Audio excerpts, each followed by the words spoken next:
Nananawagan si Senator Bam Aquino ng agarang pagrepaso sa juvenile justice law sa bansa at paghihigpit sa social media access ng mga menor de edad kasunod ng madugong pamamaril sa isang paaralan sa Tacloban City na ikinasawi ng 3 mag-aaral at ikinasugat ng 20 iba pa. Personal na nagtungo si Senator Bam sa Tacloban para bisitahin ang pamilya ng mga biktima at makiramay sa mga nawala ng mahal sa buhay. Higit sa pakikipagdalamhati, kailangan umanong tugunan ng gobyerno ang kakulangan sa seguridad sa mga paaralan. Nung nangyari po yung attack nung Lunes, agad-agad ko pong naisip ang aking mga anak at kung ano ang gagawin ko kung sila ang nasa ganong sitwasyon. Utang po natin sa mga kabataan ang mga ligtas na campus at eskwelahan. Utang din po natin sa mga magulang ang kasiguraduhan na ginagawa ng gobyerno ang lahat para ligtas ang kanilang mga anak. Isa sa mga pangunahing isinusulong ni Aquino ang pagrepaso at pag-amyenda sa Juvenile Justice and Welfare Act ng bansa. Ayon sa Senador, bagaman layunin ng batas na mabigyan ng tamang pagtrato ang mga Children in Conflict with the Law o CICL, dapat na ring bigyan ng konsiderasyon ang parusa batay sa bigat ng krimen. Maghahain po tayo ng panukala para suriin at amyendahan ang Juvenile Justice Act.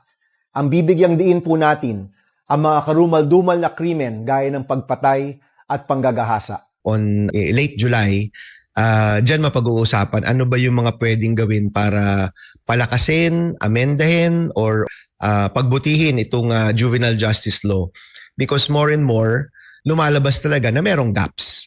Merong gaps, kailangan ng mga changes, and ang magiging debatihan dito is whether the changes can improve the law. Bukod sa mga panukalang may kaugnayan sa seguridad sa paaralan, binibigyang diin din ni Aquino ang lumalalang banta ng online radicalization sa mga kabataan. Suportado niya ang mga panukalang magbabawal sa paggamit ng social media ng mga batang wala pang 15 taong gulang upang mabawasan ang impluwensya ng mga mapanganib na online content at algorithm. Yung sa mga chat groups at sa social media, may radicalization na nangyayari. And ano to? Radicalization towards extremism, radicalization in terms of doing violent things. Yun yung kailangan nating bantayan. Kaya babalik ka mo sa social media.